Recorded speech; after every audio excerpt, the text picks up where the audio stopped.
Well, welcome along to the Sky Sports Ashes Preview Podcast. My name is Ian Ward and I'm joined by three men who know all about playing Ashes cricket in Australia, badly. Rob Key, Nasser Hussain are with me here in the UK. Michael Atherton has made the trip to cover the Ashes for us and indeed for the Times of London, and he's in quarantine as we speak in Sydney. How was the journey, Ath? Let's start with you. You look like you're in a bit of a boxed room.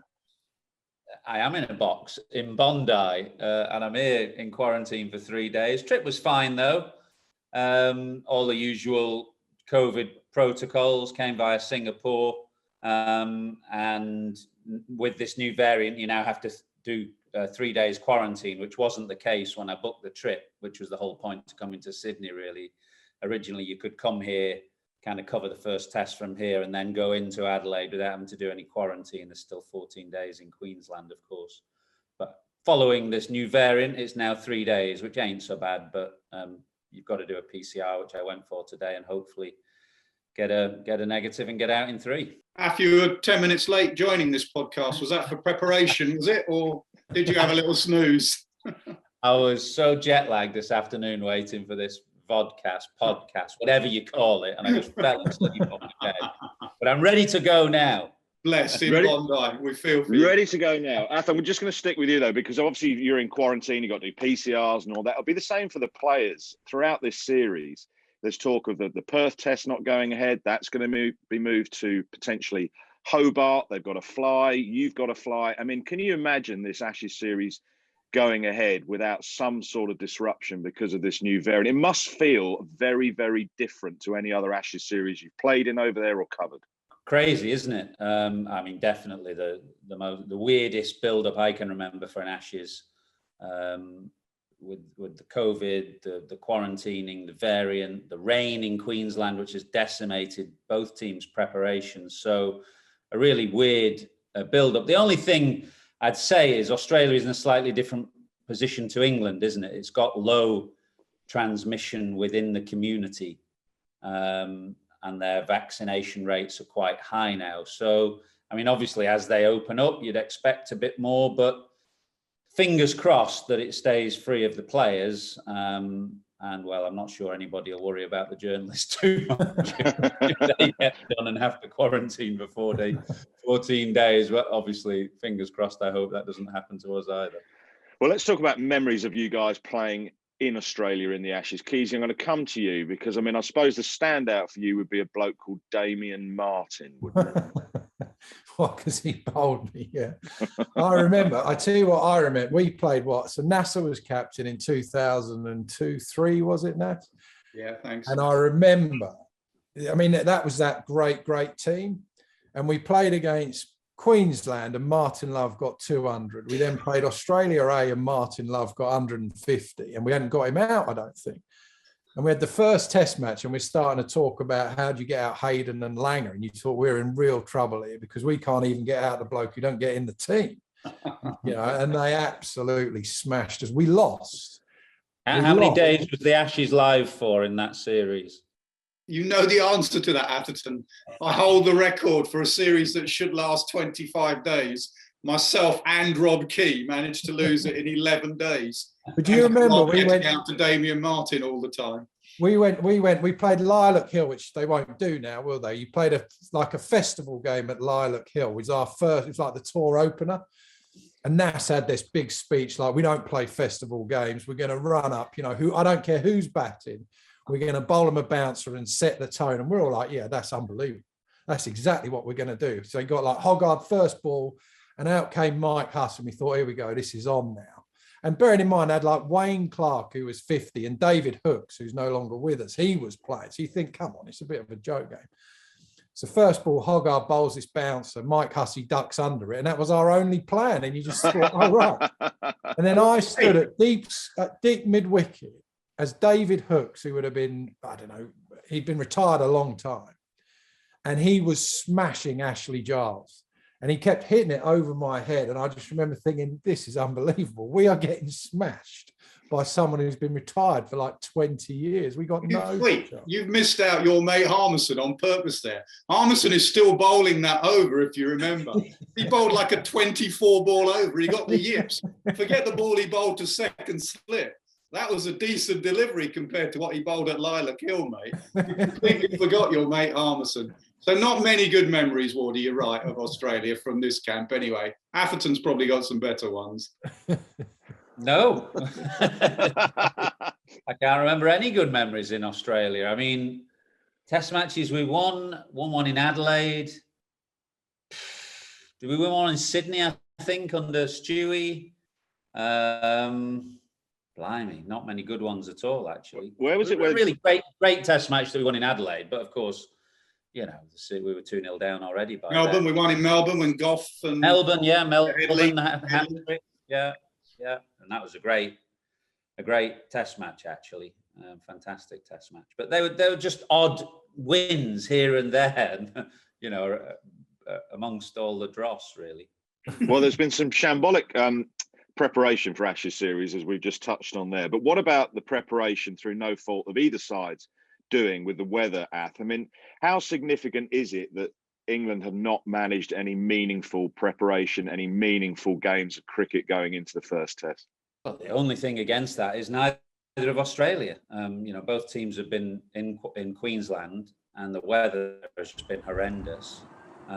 So England have had no prep, but neither of Australia. And Australia have played precious little Test cricket in the last year either.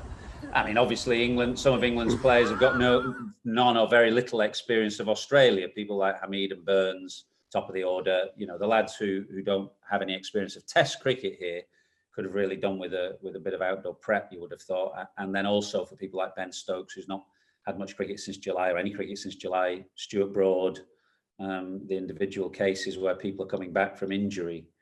But it's been a shocking build-up. The only thing you'd say is that it's this weather pattern, and I never know whether it's El Nino or El Niña or whatever it is, but the wet one rather than the hot and dry one, the wet one. And that's historically, actually, it's given England more of a chance in the Ashes. If you look at the weather patterns over the years, England have tended to do better in cool, damp summers, as they did under Andrew Strauss in 2010-11. Casey, does the players these days manage to get away with a bit less preparation? They sort of just get on with it. There's so many different formats of cricket. They're flipping between one and t'other. Do you think the days have gone where you need 2 months of preparation? You know, the amount of state cricket that used to be played prior to an Ashes series is just not happening anymore. I don't think it does. I think they could do with it. You know, when you look back when England had their best ever Ashes series out there, is when they actually made a point of playing a lot of games beforehand under Strauss. And Strauss made the point that they're not going to treat them like, you know, where you're retiring batsmen and all of that. We're going to take it like a proper game and get used to winning. But I don't think they do that anymore. The thing that I don't think it's as bad for batsmen but you obviously want to spend some time in the middle. But whether you're Stuart Broad who's coming back from injury or whether you finished at the end of the summer, makes no difference really. I always think bowlers more than anyone need overs in their legs. Somehow they need time on the field, bowling spells, so they can get through it. Even if you're Jimmy Anderson, probably even more so if you're Jimmy Anderson. So I'm less concerned about the batsmen, but more concerned actually about the bowlers. I mean, that's where I think they're going to feel it. I mean, imagine if you're in the field for a day and a half, you're into your 25th, 26th over. That's going to be really tough. That's where it's going to hit them hard. Well, you can take all sorts of things, Nass, out of preparation going into a series, not least with your captaincy head on. Would you want to have those games so you can look players in the eye and see if they're up for the challenge of taking on Australia? In Australia, do you lose something in terms of your knowledge of the individual player if you don't have that? No, because you would hope that went part in the original selection. And for example, that would be a major reason why they've not rushed Ben Stokes back, but they've got Ben Stokes back. One, Ben Stokes showed those Twitter pictures of him holding a cricket bat, bowling in the nets, hitting some balls. Then you would do everything possible to make sure Ben Stokes is on that flight to Australia, because you know he is exactly the type of character that you're talking about, that you wouldn't need to look in the eye, because he's looking in the eye of the Australian cricketers and saying, I am up for this. And not just the cricketers, Wardy. We all know when you land in Australia, even in a bubble or quarantine, as the boys have already found out, I think Broad, Anderson and Leach went out for dinner the other night and someone came up and sledged him at the table. You're not taking on 11 cricketers. You are taking on a country. On and off the field, when you're on that boundary fielding, You will get sledged when you're batting and bowling against them. So you need tough cricketers, and Stokes epitomises that. I do agree with Rob, though. You do need to get used to conditions. As a batter, we all turned up, and those whacker nets, we used to land in Perth up front, and those whacker nets were what we all rushed into to get used to the bounce. And the light is slightly different. Andrew Strauss always talks about the light in Australia and getting used to that. And the bowling, if it has rained in Brisbane for a couple of weeks, for a month, that outfield is going to be heavy. And Broad, when's the last time Broad played in a game of cricket? Ben Stokes, when, apart from these warm-up games, a proper, physically demanding, international game where you're giving it everything. So the bowlers are going to have to be looked after and rotated. And someone like Stokes, for example, you're going to have to maybe put a cap on the amount of overs he bowls, because he never does anything. We know him. He does everything 150 mile an hour. So you're just going to have to look after some of them. The only thing... New glasses, Nas. Huh? You got new glasses. Yeah, I'm not sure that's the major point of this podcast, but I've invested in some. It was a year ago, but thanks for noticing. Do you think, because I've been thinking about this series, and the last thing I want to hear about after this winter or last winter and the summer is rest and rotation. Surely for this Ashes series now, I get it. You don't want to try and be too clever, where it's like, okay, we're already not going to play Jimmy Anderson, let's say, for the third test match. Do it as you sort of go. So if you turn up to the next test and whoever it is, say Stuart Broad, feels that he's struggling a bit, then you leave him out. You don't have this preemptive plan to rest and rotate players. You just turn up to every Ashes test match and say, what is our best team?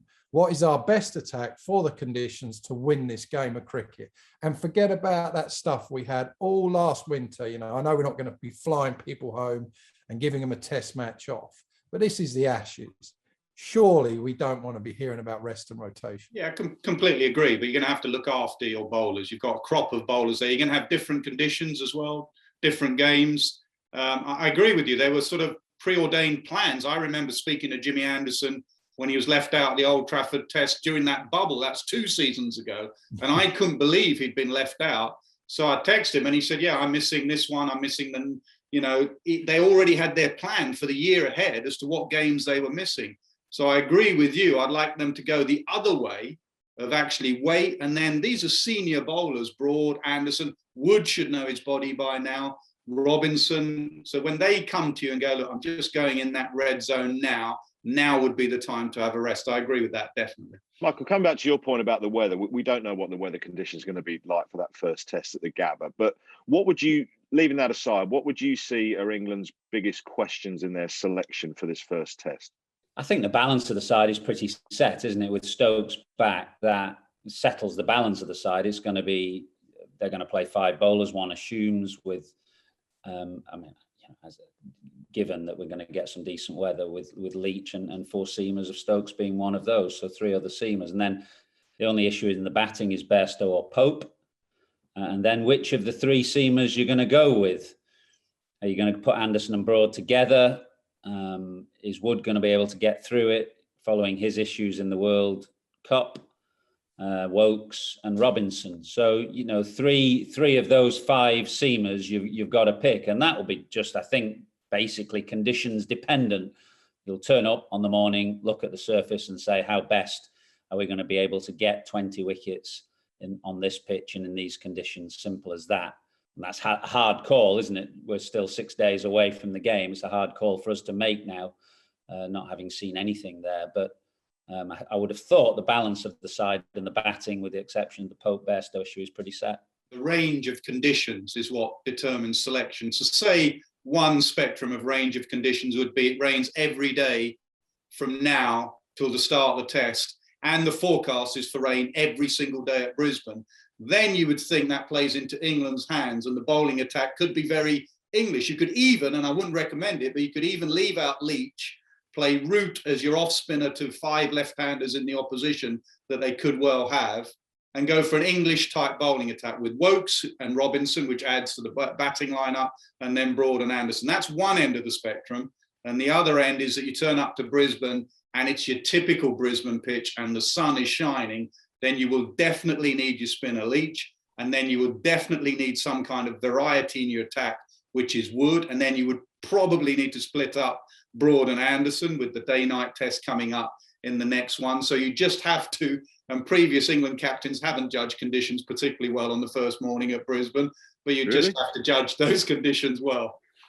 I was going to try and get through this without mentioning that. The first time ever we've spoken about Brisbane and not mentioned your decision at the toss. I mean, Keys, that's an interesting one about the spinner, what Nasser was saying there. I mean, Stokes being fit and able to go out to take part in this Ashes, everyone assumed, well, that means that Jack Leach at least now can get an opportunity to play because they can balance the side, but they might still leave him out. Yeah, I agree with what Nas says there, but that's only in absolute extreme conditions where it looks like a snake pit. You've got to remember, this Kookaburra ball doesn't do a lot for seamers, really. It's a great place to bat, and they've gone out and played England. I watched some of the warm-up game, or seen clips of the warm-up game, and it's not anything like what we would say a green seamer is in England, where it's just decking all over the shop and it's almost damp and, you know, like an early season county pitch. It's not going to be like that at all. So it would be a 1% chance I'd leave out the spinner personally. Again, Stokes being there does balance the team. So they've got to use that opportunity and go in with that sort of tried and tested method of a balance of a team for me. So I would play Leach. The only thing with Leach is, I mean, he's going to have to be some mentally tough lad because he's gone through the whole summer with Joe Root almost feeling like he doesn't back him and doesn't rate him. So, you know, now he's going to have to come up and he's going to have to try and bowl in what is pretty tough conditions for spinners. And it's more of that holding role. He'll be compared to Lyon, and that'll be a shootout between those two. But good luck to him. I mean, I'd play, you know, you have to play a spinner as far as I'm concerned, unless it's that 1% chance. It's so green. Well, we don't know what England are going to do. We're a distance away from the start of that first test, and obviously the weather is throwing other things into the equation. What we do know, Michael, is that England will be taking on Australia with a different captain. Now, you've written about Tim Paine and his decisions to step away, A, from the captaincy and also B, from cricket in general. How do you think that has been handled? You're choosing your words carefully there, Wardy, weren't you? Yeah. That just seems a weird story, doesn't it? To me, at least. You know, obviously what he did was wrong, but it was something that happened before he was made Australian captain. And then he went through 2 internal code of conduct inquiries and was cleared on both counts. And then the moment it becomes public, you know, Cricket Australia run for the hills a little bit. So that seemed a weird story to me. And you could certainly imagine a different scenario where Cricket Australia hadn't encouraged him to resign, or he hadn't decided to resign, and he'd still be captain, and Australia's team would be very different. But I mean, that's happened now. He isn't going to be there. Carey's going to be the wicket keeper, and Pat Cummins is going to be the captain. It's a very interesting call, isn't it, Cummins? I know he's the vice captain, and he was a shoo-in for the job, partly because of the lack of alternatives. But you know, Australia haven't had a permanent fast bowling captain, well, ever, I think. I mean, you've got to go back to the mid-1950s when Lindwall captained a one-off test match. And so since then, you know, they haven't had fast bowling captains. Benno did it, didn't he, as a spin bowling all-rounder. And it is a hard physical job, as you know, bowling in test cricket. And to combine that with captaincy, you know, what's he going to do in between overs? He ain't going to trog down to fine leg, one assumes, which is where he might normally recover with a bit of water on the side, on the boundary rope. So I think it's a hard ask for a fast bowler to the captain, and it's not ideal because if you know I know he's not had injuries of late, but he could easily get injured. Fast bowlers do. 5 tests in 42 days. Are you going to want to play the same 3-man pace attack with Lyon in all those test matches coming in such a short period of time? So I think there are challenges for Australia and for Cummins, as even though he's really highly regarded, you know, as a character and as a man. I think it's a very tough ask for a fast bowler to be a captain. Before we go too far forward, Keezy, when you heard about the Tim Paine stuff and you saw it all unfold, what were your general thoughts on that? I honestly thought it was an absolute disgrace, really, what Cricket Australia have done. Like Ath said, I mean, he went through 2 hearings or 2 investigations into what happened. You can imagine at that time, when was it, in 2017? You talk about being punished and stuff, you can imagine that him and his family went through a pretty horrendous time, which was all his own doing. Don't get me wrong. I'm not defending that at all, but it's almost like because it was going to become out, it's then become an issue because it was going to become public. No, these things are wrong because they're wrong. You know, it's not because you now want to save face as an organization. You think, oh, we better punish this lad because we didn't do it back then and that looks bad on us. You know, I thought it was appalling. And I'm also of the opinion that, you know, at times there's got to be a limit to where you want to know about someone's private life and what they get up to. Actually, I want the captain of England or the captain of Australia to be the best person for the job. All right, there's obviously limits to that. You don't want someone who's done horrendous things and all that type of stuff. But, you know, to me, you know, people aren't always these angels. The cricket captain or the captain of your country shouldn't be, you know, the angel who's done nothing wrong ever. So I find it a very worrying story for Australian cricket, and Cricket Australia, I think, personally, have got it horribly wrong. Well, let's look a bit further ahead then. Michael Nasser's suggested why it's very difficult to be a fast bowler and captain in any form of cricket, not least Test match cricket. Although I did put this to Ath a few years ago about why there aren't more bowlers who are captains, and he quite simply came back and said because most of them are thick. Now, I'm not sure Pat Cummins is thick. He's a very bright lad. But if he does get injured because of the workloads, as Michael has quite rightly said, that means Steve Smith will be elevated back to being captain of Australia. He's been appointed vice captain. Did you see that coming? What do you make on that call from Cricket Australia? Yeah, listen, everyone, as Rob just said there, everyone's made mistakes.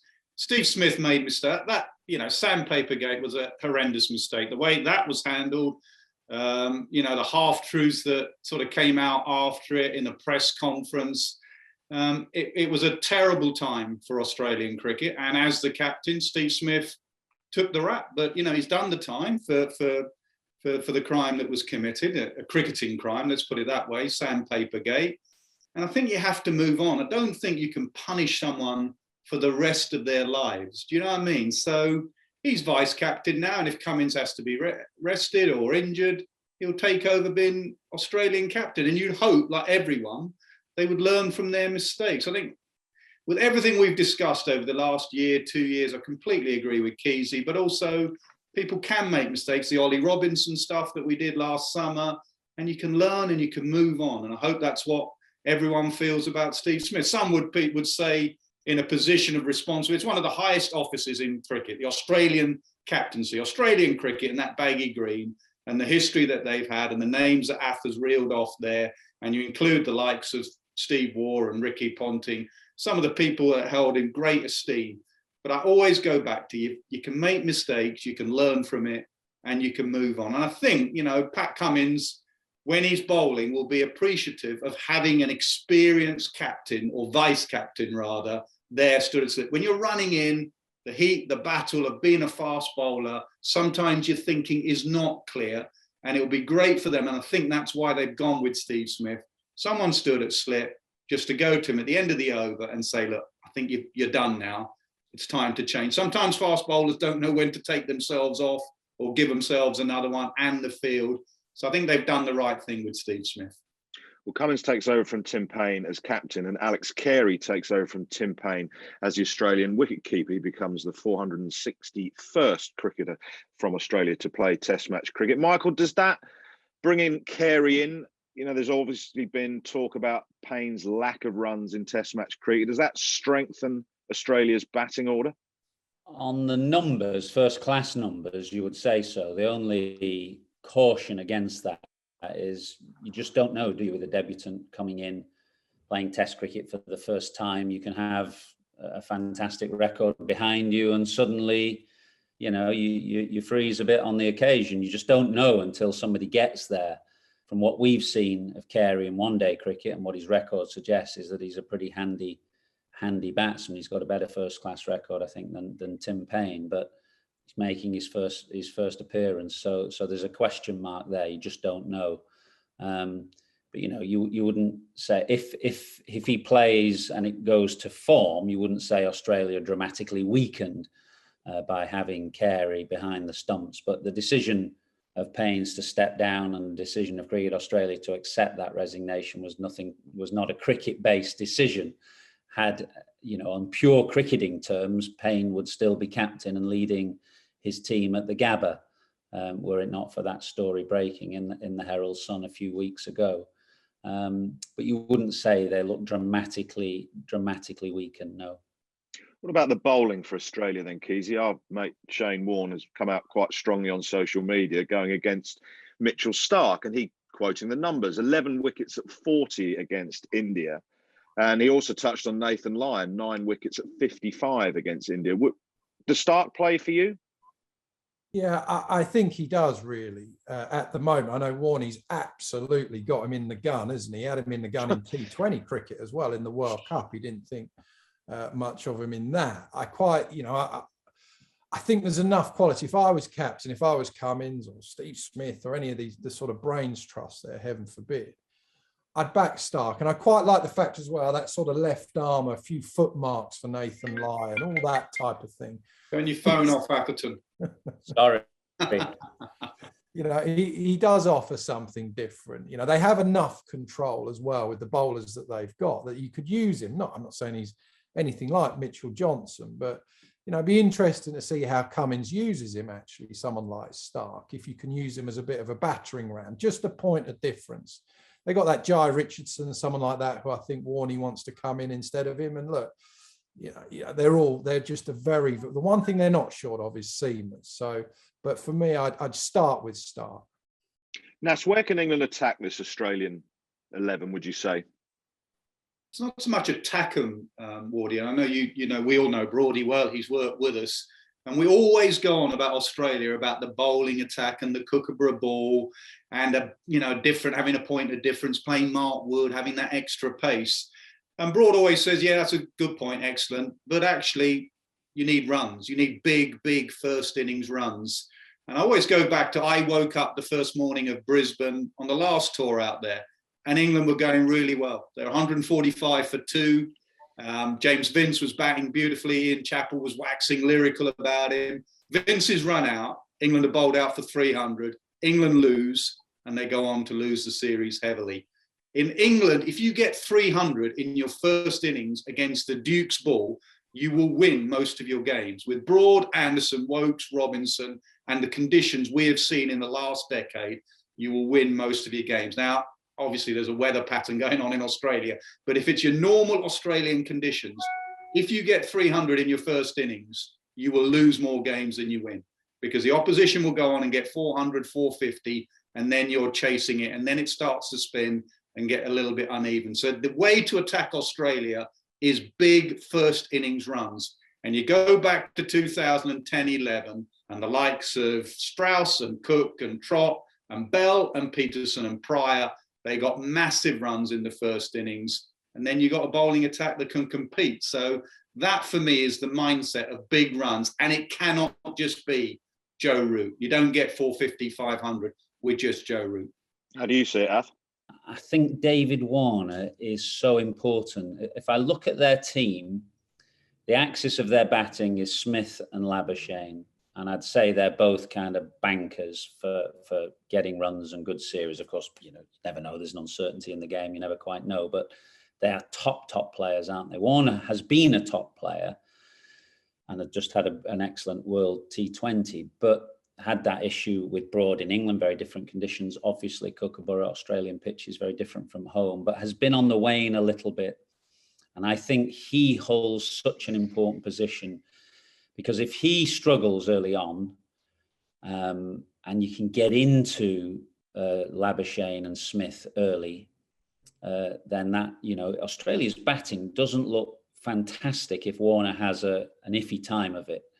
If suddenly he comes good and shows that he's still a world-class player in Test cricket, and you put that alongside Smith and Labuschagne, it starts to look a very different Australian team. So I do think that mouth-watering battle between Broad, if he plays at the start, and Warner is going to be really significant. And just Warner's form generally, all the conversation is around who opens with Warner, and I know they've made their decision now, but that they're kind of banking on Warner getting back to his best, and England will be desperate to try and, at the start of the series, just unpick a few uncertainties there from the last series that Warner had against England. And if they do, Australia's batting, it doesn't look, absolutely fantastic. They've got some top class players in there, but I think Warner's key. I remember, I tell you what, the trip I went on out there, and for me, the batting is absolutely crucial in your mentality as much as anything. And Michael Vaughan, who had an unbelievable time of it, was probably the best player in the world for that period. And against the McGrath, Gillespie, Lee, Vaughan, all of them, I remember speaking to him, and his whole thing when he was preparing for it was that McGrath's length, he was going to look to pull it, he was going to look to attack it, he was going to look to try and be positive against it. He wasn't just going to hang in there and wait for bad balls. And the same, even like people like Cook, people say Alistair Cook, was a stodgy batsman who just occupied the crease. But if you bowled short or wide, or you bowled anything in his area, he'd cut and pull you to ribbons. And I think that's going to be absolutely vital for England in that quest to score runs, that they actually look to be positive. Doesn't mean reckless, but you can't go there and just look to defend your way into big first innings runs, as Silverwood always talked about. You have to look to jump on anything that's not there. So they're going to have to be brave. And that's why Stokes, like Warner for Australia, is key as well. Let's talk specifically about the venue. Now, forget the weather patterns. Let's assume, Nasser, that it is your typical Brisbane Gabba pitch. It's hot. The Gabba's full. What is it like playing cricket at the Gabatoir as an Englishman? I mean, that was amazing. I have to be honest. That tour when Mitchell Johnson came running in to trot and Peterson nicknamed it the Gabatoir. That felt different. It's always, the Gabba has a history, doesn't it? Whether you're sitting at home watching or listening on the radio. Were you on that tour where Michael Slater cut the first ball away for 4 from Philip de Freitas, and then you got me doing the Brisbane toss thing, then you got Harmison bowling the ball to second slip, then you got Mitchell Johnson steaming in, and the Brisbane crowd gets very vocal. They're in your ear. It is a unique place as far as conditions and the bounce there. It's Perth-like with the bounce. So you're going to have to cope with that. But it has a history, and that's why they start there. Although that fortress has been breached. That's one thing we haven't mentioned. We've mentioned England's record out there. England haven't won Brisbane since 86. I just want to say about 86, Alan Border won the toss and bowled, and England got 456. All right, so I just thought I'd mention that. But India went there. Wait till we get you to the Gabba. India went there and won, and India showed that you can win there. So I think this England side mustn't fear this Australian side and mustn't fear the Gabba, because if you play good cricket, you can win there. And Stuart Broad will have to deal with the Courier Mail again, Michael.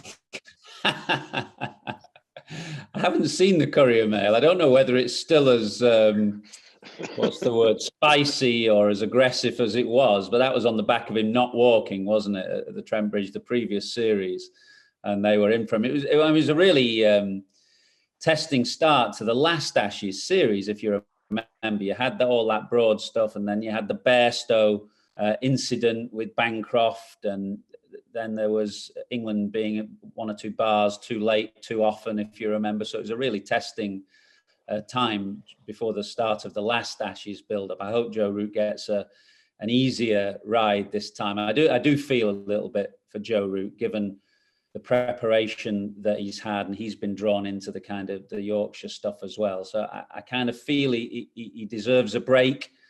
And I hope he gets one. I hope that the weather is good, the pitch is good, and Stokes is back, and England are competitive there. I think it's the fairest pitch actually in Australia. It offers the fairest test, the best test of a cricketer. I think if you're a good cricketer, you'll do well at the Gabba, because it offers a little bit for everybody. But Nasser's right; it can be a very hostile place. I mean, it's very different from the ground I first turned up in 1993. A dog track round, didn't it? Yeah, dog track round the outer, the hill. It had a kind of quite a quaint country feel to it then, but it's now that big kind of concrete bowl and very aggressive if you get a full house in there. But a very fair pitch. Final question to all of you. We'll start with you, Keezy. We always hear people say the ultimate challenge for an English cricketer is to go to Australia and play in the Ashes in Australia. Just to explain to people who have not had that privilege, to go and play an Ashes Test match in Australia? Why is it so challenging? Well, the first thing, I mean, for me, growing up, it's like the Football World Cup. It's the absolute pinnacle of cricket, as far as I'm concerned, as an Englishman, to go to Australia and do it. You know, as a batsman, they're better conditions to bat in than England. You know, but generally, it's just the importance. So there's so much history behind it. I think you're aware of that as a player, and you know that your career can be made or broken on this trip. Really, you know, this is a thing that defines careers. You don't go into that echelon of great players unless you've done it against the Australians. So there's so much at stake that you're aware of, and they're always a bloody good team, you know, who come at you. And like Nasser says, the whole country, it's not just you get in a taxi, you know, and it was pity they had for us as well as abuse. You know, we just wish you blokes were better. And you're like, hang on, mate, I'm better than you. You're driving a taxi. You know, I've just been playing at the MCG in front of 90,000 people, getting coated off by everyone that walked past you. But it's just so special. It's I didn't do much in my career, but that's the one thing, you know, that I loved. You know, it's just the thing I remember most, it's just, there's so much to gain from doing well and so much to lose if you don't. I have to explain to people why it's so tough, why it's held in such high regard as an English cricketer. It's Mike Brearley, wasn't it, who said something like the pitches are hard, the sun is hard, the cricket is hard, the people are hard. I mean, it is a bloody hard tour. It is obviously the pinnacle, and there is an enjoyment factor there, but I think I'd be kidding myself if I didn't say or remember the fact that I found it very difficult and not always enjoyable. You know, the nights before the first test, the first day of the test match, you know, that kind of gut churning feeling in your stomach, not sleeping, worrying about what's going to happen. I think players have found it stressful in Australia, more so than anywhere else. Len Hutton, who famously did what Nasser did in Brisbane 50 years before Nass, put him in, they got 600 and he lost.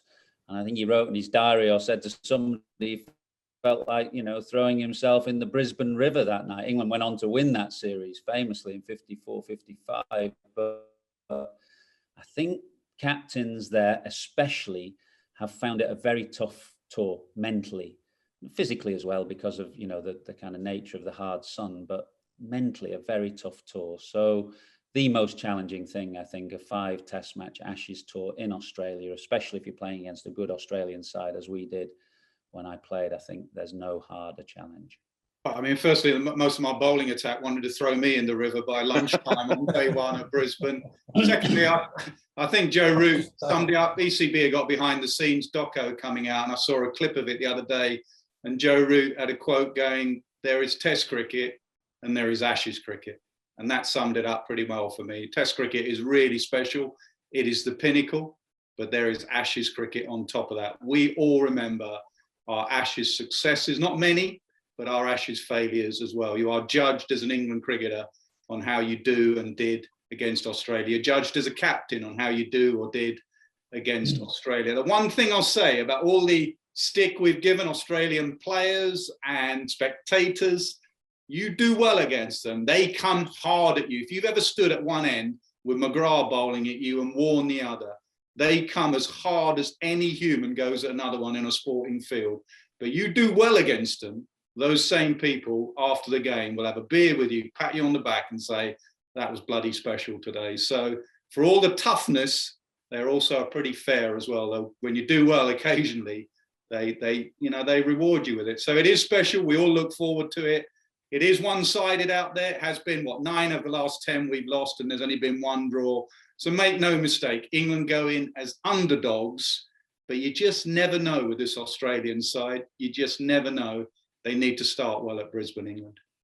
Thanks very much indeed. Love the new bins, by the way. Keezy as ever. Thank you very much. And Ath, good luck when you get out. Good luck, Ath. Yeah, thank you. 2 days' time, fingers crossed. Oh, my goodness. Enjoy. Thank you for watching or listening. Cheers. Sky Sports Cricket. Feel it all.